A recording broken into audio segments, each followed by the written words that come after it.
Shalom, selamat pagi.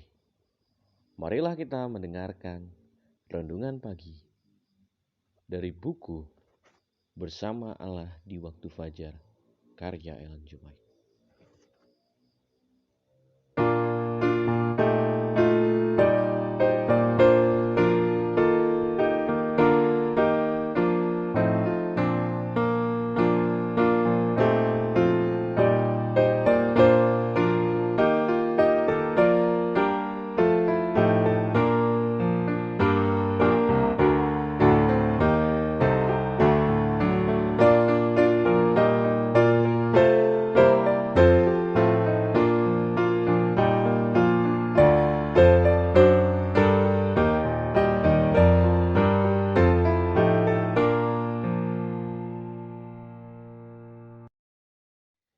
Judul renungan pagi kita pada pagi hari ini, hanya oleh rahmat-Nya kita tidak binasa.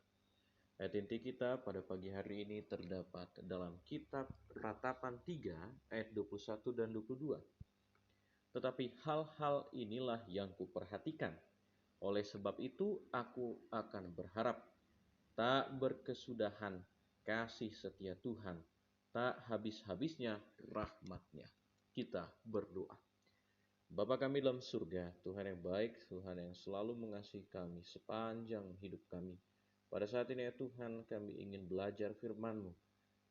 Berkati kami ya Tuhan, sehingga kami dapat memahami bagaimana indahnya kasih-Mu kepada kami. Dalam nama Yesus Kristus kami berdoa. Amin. Hanya oleh rahmat-Nya kita tidak binasa. Cara Tuhan menolong mungkin kita tidak tahu. Tetapi yang kita ketahui ialah Ia tidak pernah mengecewakan mereka yang berharap padanya. Alfa dan Omega jilid 4 halaman 176. Kasih Allah bagi manusia yang sudah jatuh adalah manifestasi kasih yang khas. Kasih yang lahir dari belas kasihan karena semua manusia tidak layak. Belas kasihan menyiratkan ketidaksempurnaan objek yang ditujunya. Karena dosa, maka belas kasihan digunakan secara aktif. Para malaikat memandang dengan heran dan takjub atas misi Kristus ke dunia. Mereka kagum dengan ada kasih yang menggerakkannya untuk memberikan dirinya sebagai korban bagi dosa-dosa manusia. Tetapi betapa remehnya manusia menganggap pembelian darahnya. Testimonis jilid 7 halaman 264 sampai 266. Mereka yang bergaul dengan kita dari hari ke hari memerlukan pertolongan kita dan tuntunan kita. Mungkin dalam keadaan pikiran yang sedemikian rupa bahwa satu perkataan yang diucapkan pada waktunya akan menjadi sebuah paku pada suatu tempat yang pasti. Besok, beberapa dari jiwa-jiwa ini mungkin sudah berada di tempat yang kita tidak dapat capai lagi. Bagaimanakah pengaruh kita terhadap orang-orang yang mengadakan perjalanan ini? Alfa dan Omega jilid 3 halaman 285.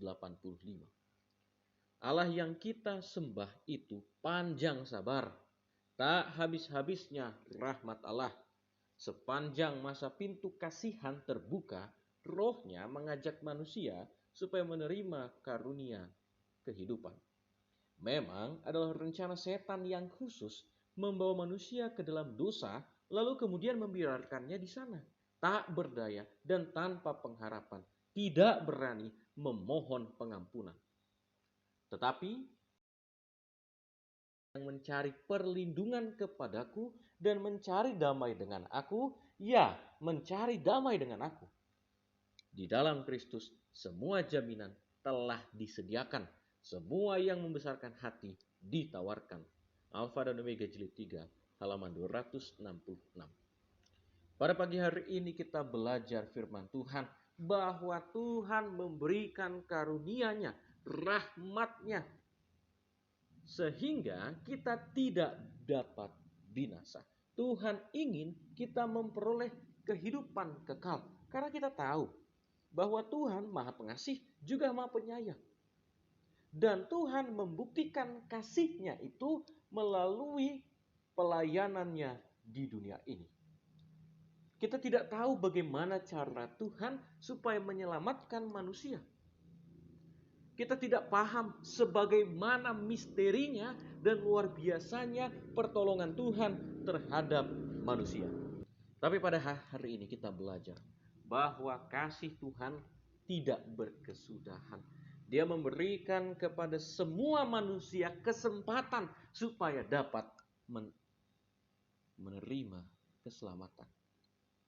Dan oleh karena dosa, kita mendapatkan kasih karunia. Bahkan para malaikat pun heran, takjub oleh karena kasih yang Tuhan Yesus berikan kepada setiap manusia.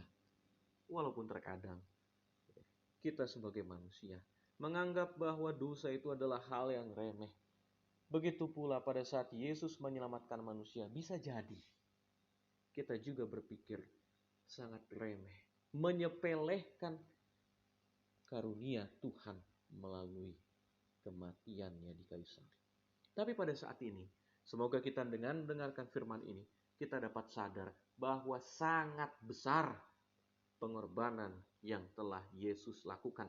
Dan apa yang perlu kita perhatikan dan perbuat di sini adalah kita pun harus membagikannya kepada setiap orang yang belum kenal siapa Tuhan kita dan bagaimana besarnya kasih Tuhan kita. Kita harus menjadi pengaruh kepada orang-orang di sekitar kita, memberikan kasih Tuhan melalui kehidupan kita kepada setiap orang yang belum mengenal Dia.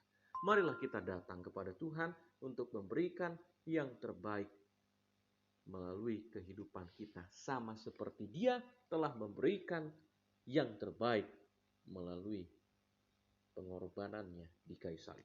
Kiranya kita dapat memahaminya, kita berdoa. Bapa di sorga, di pagi hari ini kami bersama-sama mendengarkan firman-Mu. Kami dapat memahami bagaimana besarnya ya Tuhan rahmat-Mu, karunia-Mu kepada kami, manusia berdosa ini. Tapi oleh karena kasih-Mu yang sangat besar, Engkau dapat memberikan kepada kami kehidupan kekal melalui pengorbanan. Biarlah ya Tuhan bantu kami, supaya kami dapat memahaminya, menyelami kasih-Mu, dan membagikan kasih-Mu juga kepada setiap orang. Kami serahkan kehidupan kami. Dalam nama Yesus Kristus kami berdoa. Amin. Kiranya Tuhan memberkati panjang hari ini. Amin.